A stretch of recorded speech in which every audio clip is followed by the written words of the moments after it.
matanjaha zany no baiko matanjaha manasanao iaraka andinika zany loha hevitra tokana kanefa manandanja sy mafonja izany.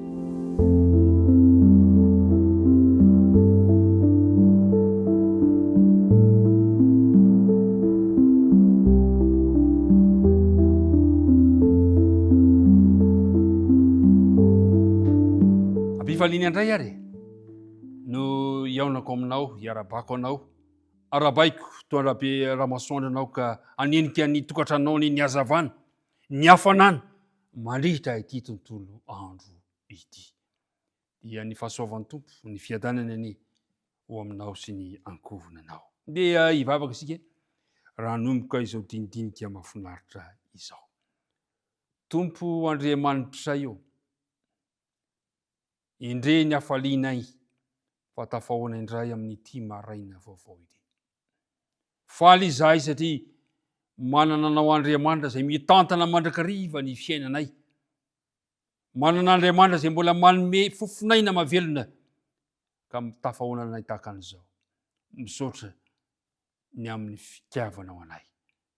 Mangataka anao hatrany indray izahay mba hanadio anay ka izao fotoana izao dia mba hoanitra kasitrahana eo ny atrehany seza fiandrenanao ka ny fanena masina mihitsy no hiaraka aminay, hombanay, ampianatra anay ny teninao ka hananany faherezana sy fitahiana ny fotoana iarahanay. Aminarana Kristy nangatana ny vavaka.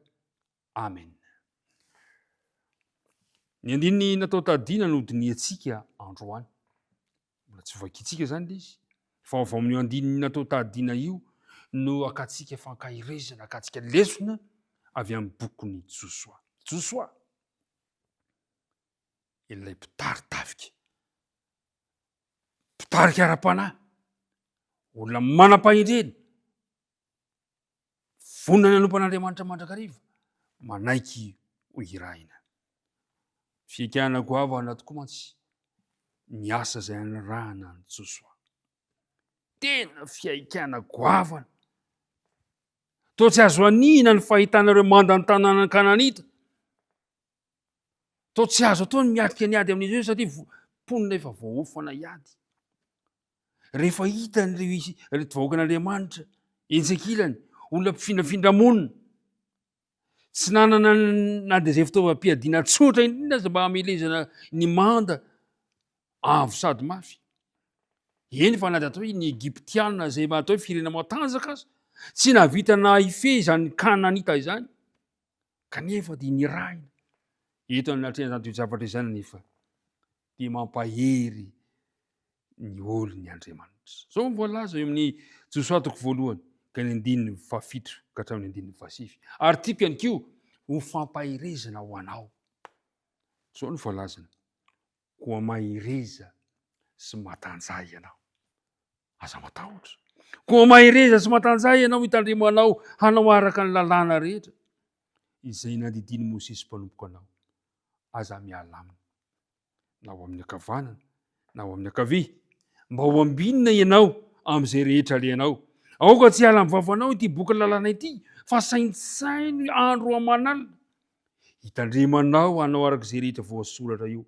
Ary amin'izany dia alavorary ny lalànao ianao sady ambinina ho hita ho endry. Tsy efa nandidy anao va koa mahireza sy matanjah? Aza matahotra na mivadi-po fa momba anao Jehovah Andriamanitra ao amin'izay rehetra alehanao. Zany no fampahirezana omen'Andriamanitra any zanany eo ny atrehany hiraka mpanaovina azy. Ny antso amin'ny fahirezana sy fantanjahana dia tsy hoe mifandraika fotsiny amin'izay fanaovana tetikady na fanomanana ny toe-tsain'ny mpiady, fa tena ny ilaina amin'ny herim-po sy ny fantanjahana mba hitoerana ho mahatoky eo anatrehan'Andriamanitra.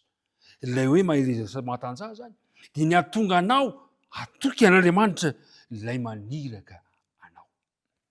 Ary ny apôstôly Paoly dia mampatsiahy antsika an'izany toe-javatra izany satria fantany fa isika ihany koa amin'izao androntsika izao dia miatrika fiaikana, miatrika ady isan-karazany ary ny tena zava-dehibe ny ady atrehantsika dia ny ady amin'ny ratsy. Ary izay nahatonga ny Paoly hampirisika antsika. Izao ny voalazany sy hampahery antsika ao amin'ny Efesianina toko 1 ka manomboka ny 10.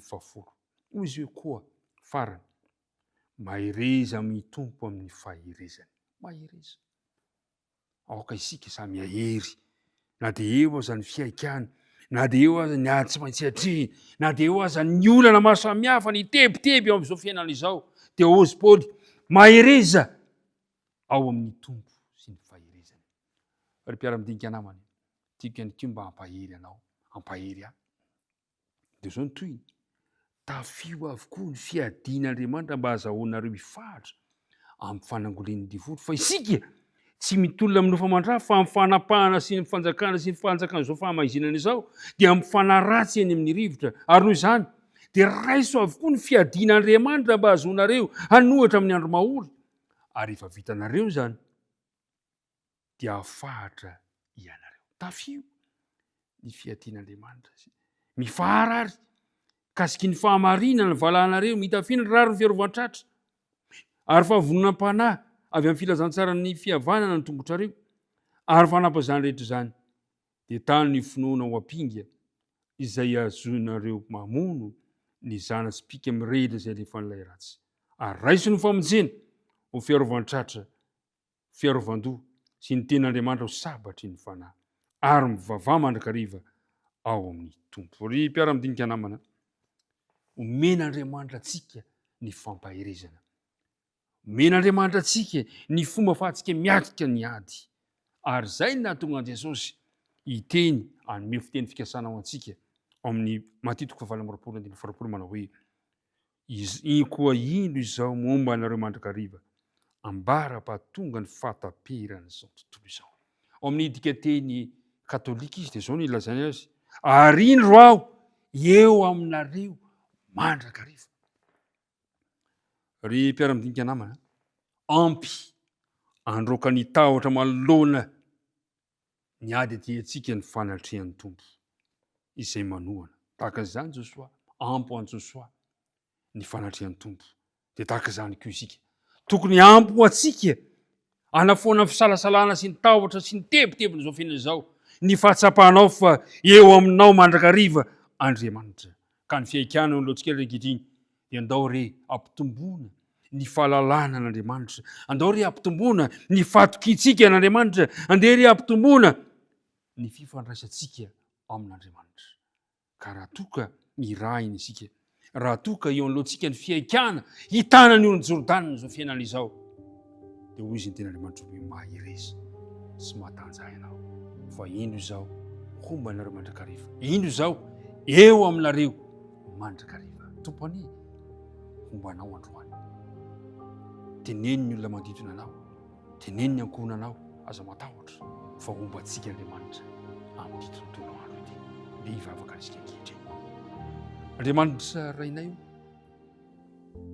tsy mitsahatra ny misaotra anao izahay, satria na dia amin'izao fiainana fiain'ny faratsiana sy tebiteby izao aza dia tsy diso anjara tamin'ny fampahirezana, tsy diso anjara tamin'ny antoka izahay, fa hombanay ianao, ho eo amin'ny ilany mandrakariva ianao, ary omenao anay ny fitaovana fiadiana hiatrihanay ireny toe-javatra sarotra amin'ny fiainana ireny. Ataovy matoky anao izay Andriamanitra, ary ataovy mino fa hombanay ianao androany.